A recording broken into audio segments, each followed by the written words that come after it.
So today I want to talk a little bit more about finding the right barbershop for you and how you can do that. So I left the barbershop that I was at 3 months ago. That was my first barbershop that I ever started at, straight out of barber school, and it was a great shop. Great environment for me to work into, learn into, grow, especially straight out of barber school. And it was one of the higher end barbershops.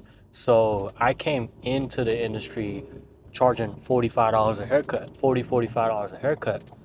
So now I taking home $45 a haircut? No, I was taking home 60% of that, which is about 27, 20, 28, $29, I believe, from 40 to 45 if you're looking at that. So but it was a great starting point for me because it laid a good foundation on service. Service became everything for me, providing the best service. The experience mattered. That really, really helped me develop a system, develop, develop myself as an individual, as a barber, especially coming into this game. Now, prior to that, my experience in the work field was I grew up in restaurants, I worked in sales, I worked in management, I was a corporate trainer for a couple companies, I worked in tech. So I come from service, sales, leadership background already. So that aspect wasn't so hard for me in terms of communicating with people, but the cutting aspect was a little difficult for me at first because of the skill, right? Now, once I developed that skill, it became very easy. Barbering is a very easy career choice. Now, this is for any professional that wants, that's in a normal corporate America type job, that's kind of just tired of what they're doing, wants something different. Barbering is a very beneficial and fruitful career choice for anybody. For anybody, and not just professionals, but I mean, any regular person. Like, it's the easiest job in the world. It really is, especially if you take courses and invest in like learning how to cut hair and learn about hair itself and how it grows and how you should cut it and different techniques. Barbering is a fruitful career for anybody. Now, fast forward to when I decided to leave. When I was looking at different barbershops in the city of Houston, what made me go with the current shop that I'm at was one, this was a shop that I initially wanted to work for when I was first in barber school. So where I'm at now is where I've always wanted to be. So I'm grateful for that opportunity. Secondly, the most important thing for me was online presence. How present are you or how visible are you online? So Google was a big, big, big thing. How are you running Google? Are you even replying to reviews? What does your website look like? Is it optimized? What I mean by optimized is Google has a thing called SEOs. Now, if you don't know what an SEO is, it's search engine optimization. Search engine is Google. And what do you mean when your when your search engine optimized is essentially you are visible at a high level on Google. Now, Google makes it very easy for you to do that because they give you keywords that you should use to be able to grow your visibility on Google. It allows you to be able to get new clients, get leads, all that. So for a small business, Google is such a big tool that a lot of people don't utilize. And a lot of barbershops in the city did not have a website, or if they did, it wasn't a good website, right? It wasn't something that was appealing to me. Secondly, that I looked at was a booking system. A booking system was a big, big, big thing for me because I knew I did not want to use Booksy. Now, nothing against Booksy or anybody that uses Booksy. I don't like Booksy, right? I just don't like their platform. I don't like how you have, the client has to download an app. It takes away from Google, and Google is going to bring you more business than Booksy will.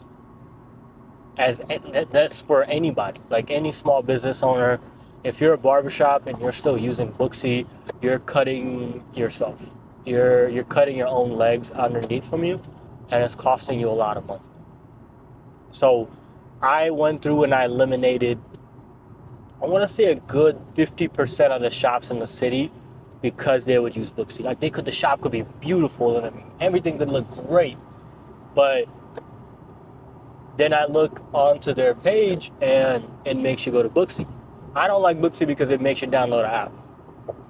Why would I do that? Now, what happens if I leave Booksy? My clients go on Booksy, they see that I'm not there, but Booksy's going to recommend a different barber to them now. Booksy's actively recommending other barbers to your clients. Why would you want that? Right? So, to me, that was a big one. Social media presence is another big one for me. How active as a barbershop are you on social media? Especially if you're a commission-based shop. Now, for those who don't know, there are three different ways you really can run a barbershop. The traditional way is booth run. It's where I give you a certain amount of money each week that is agreed upon at the beginning of the service or at the beginning of my tenure with the company or the barbershop, and that's what we do. Now, predominantly on an annual basis, they'll raise by $25-50 for the weekly. On average in Houston, the booth rent per week is anywhere from $2 to $250. Another way that you run it is W-2 or commission. Now, if you're in a situation as a barber and you're in a barbershop that is commission, but they're giving you 1099s, that is illegal. They cannot do that. I don't know where this happened in the industry, but we'll give you 70-30. You're giving them a high booth rent. You're getting fucked as a barber. As barbers, you're getting screwed because at the end of the year, when you file your taxes, you're going to be required to pay an additional 15% to the IRS as an employer payroll tax, which a lot of barbers don't know about. So be mindful of that. If you're in a commission situation and you're 1099, just know you're getting screwed over. Just know you're getting screwed over. So for me, a good book of business, the area was a big thing for me. The leadership is a big one. Are the owners actively cutting, or do they have a cutting background? Do they, market the barbershops? Do they focus on SEOs? Are they trying to get new leads? Are they maintaining the shops? What is the client type like? You also have to know your own ideal client type.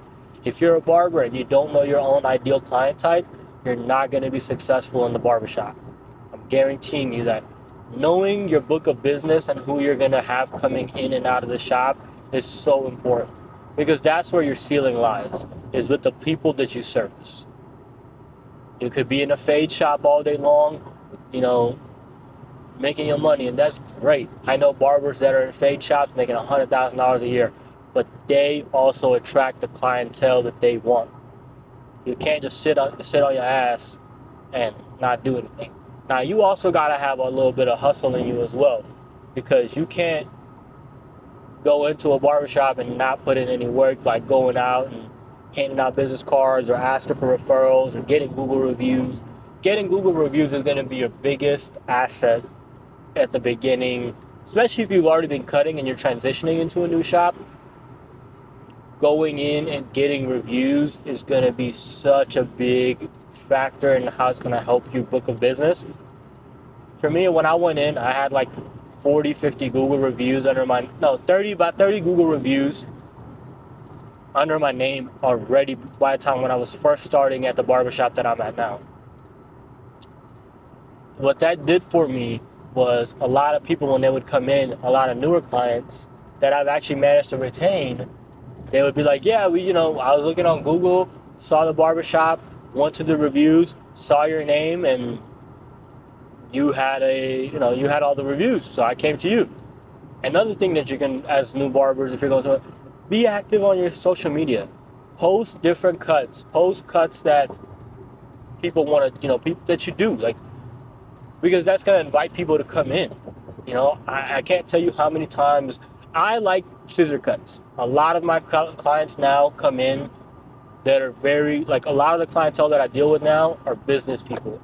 These guys are real estate guys, finance guys, a lot of those big, hedge fund guys, things like that. So a lot of those guys come in, they don't care about the fades. They don't care about how sharp your fades are or your lineups or whatever. No, they want a clean cut, a 3 on the side, a little bit on the top, blend everything in, or they want an all scissor cut. And for me, I like doing all scissor cuts, so I put a lot of that stuff out on my social media, and I do a lot of full scissor cuts. So a lot of the clientele that I've been amassing over the past 3 months of me being at the new shop has been a lot of those clientele where it's like scissor cuts or, simple business cuts, things like that. On average, I do 4 to 10 ball fades a week right now. 4 to 10. And right now, since I've been at this shop, I started over with no clientele. I'm currently averaging 40 to 45 haircuts a week. And that's 3 months into the new barbershop. So with all those key factors in, I think it's really important to look at, one, the shop and the location, the leadership of the shop, what type of business model they go with, if it's a commission or if it's booth rent or if it's hourly. I don't ever tell barbers to go to hourly. The only time I will tell barbers to go hourly is like if you need to go to sports clip, break clips, tune up, or anything like that to get your reps in, great. Do that. That's going to be very beneficial for you. And those companies will actually give you the clientele, so you don't have to necessarily worry about that, right?